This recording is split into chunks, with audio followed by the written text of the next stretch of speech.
Hello, besties. If you are seeing this on or around November 23rd, this lovely Sunday, can't believe it's already Sunday. This is your current energy reading. What can you expect? What's coming your way? Of course, I wanted to pull some cards to know what we're getting into. And it's tea, let me tell you. And just call me Kermit the Frog, ribbit, ribbit. The four cards that came out were Divine Masculine, which is related to the number one in this deck, Jealous and Envy, Pathway, and Ascending.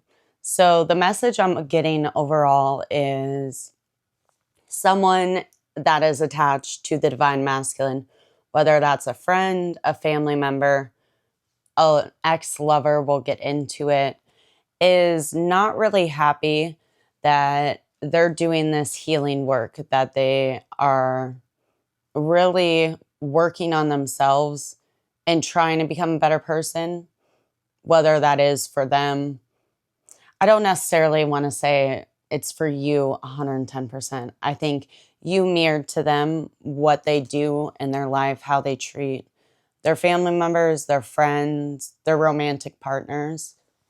And you were the first person to hold them accountable. And that's what's pushing them to want to be a better person. And now it's like, follow the yellow brick road.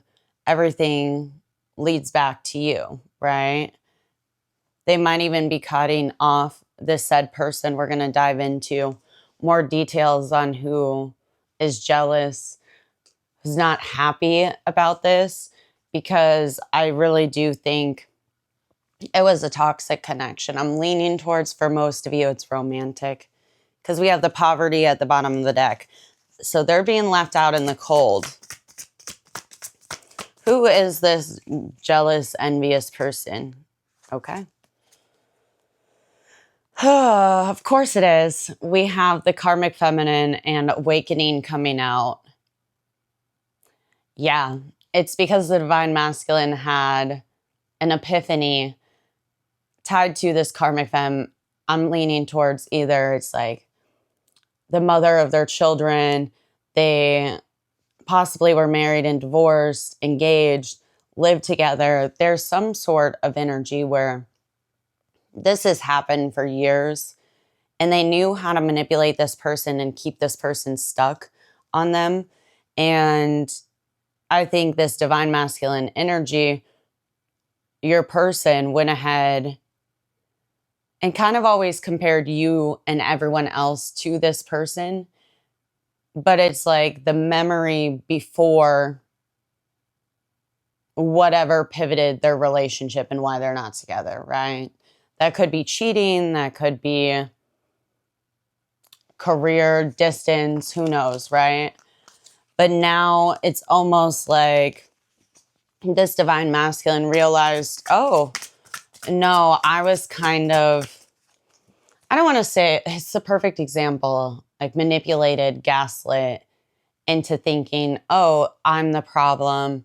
Everything was my fault. When in reality, no, this person equally played a part in being toxic and having that ending come forward. You don't judge them for it because there's two sides to every story. I'm just saying those two are not right for each other. And they're always going to have the same patterns of behavior. With you being so unbothered and detached, you're like, okay, if you want to, or you want to see that the grass is greener over there, or put me in competition, I know my worth. I'm not going to allow you to do this, right? And the more you detach, I think both of them are going a little loca currently right now for different reasons. It's a chapter of closing out however long year long cycle with this person, but it's also reframing and illuminating things from their childhood. Maybe that's communication styles. Maybe that is the avoidant and anxious attachment style, why they are the way that they are. And do they want their future children, their future spouse to grow up in the same or merge their lives together and possibly have their kids grow up in the same environment? That's the real question. And I think you've been doing the work and you just have your mindset focus, laser focused on your career, your finances, your stability. This could be a job opportunity that is coming forward for you, or you're stepping into this abundance flow. And abundance to me is health, wealth, love, right? But you're being rewarded, I think, the first time around financially with an opportunity because you put in the time. And maybe you are a little bit of a workaholic. Maybe you use that as a crutch to kind of grieve and mourn the separation when you had with the divine masculine. I think most of you are still in the separation physically, emotionally, both potentially. But I'm going to double check on the Grim Reaper. So some relationship is over. There's no second chances. And this card says grow and transform your life. It's kind of like the death card, which represents Scorpio. They could have prominent Scorpio placements, or you could be a Scorpio. Who is this relationship ending with? We got Hand of Cards. I think we know exactly where this is going. Camera. Clock and Runner. So yeah, this is obviously ending the cycle of running away from their fears to have that emotional closeness, right? That's what they do. It's all good and dandy in the beginning. And then as soon as the feelings get real, they skirt, right? And it's that fear of intimacy coming out and listening to their ego. But if they don't come forward and take this chance, take this risk, tell you how they feel, you're moving on. And I know they feel this detachment because you are so unbothered. But they can't get over the past with you, reminiscing, wanting to think, what could have been if I would have given it my all, or I wasn't stuck on this ex, that past person. They're gaining a new perception. And their true feelings, they can't hide them much longer from you. But also, I think this karmic feminine had the mask slip, and that's what really forced them to free themselves from this toxic connection and realize it is what it is. And I can either heal and grow, or I can live in this delulu out here. Okay, I just want to ask one final question. So what is this divine masculine energy going to go ahead and do next towards you? We got receipts. So something's coming in. Could be a call, text.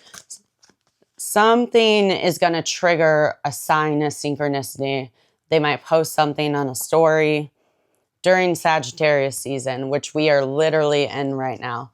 We just moved to Sagittarius season from Scorpio. That they're going to be bold. It's almost like they might know they have competition, and it's like, no, I'm going to stake my claim. I'm just going to come forward and make it known. But trust your intuition when it comes to this person. Because have they changed? Have they worked on themselves? Do they want something different? I think the answer is yes. Because we got November, which it's November 23rd, and Sim coming out. Maybe you made a wish upon this that this would manifest and you would get an opportunity at love. Maybe you kind of swore off love at this point in time, or when is it going to be my turn? And now you're going to get that equal give and take, if not more. They're stepping into their power, and you're going to be like, why are you so obsessed with me? Mariah Carey style.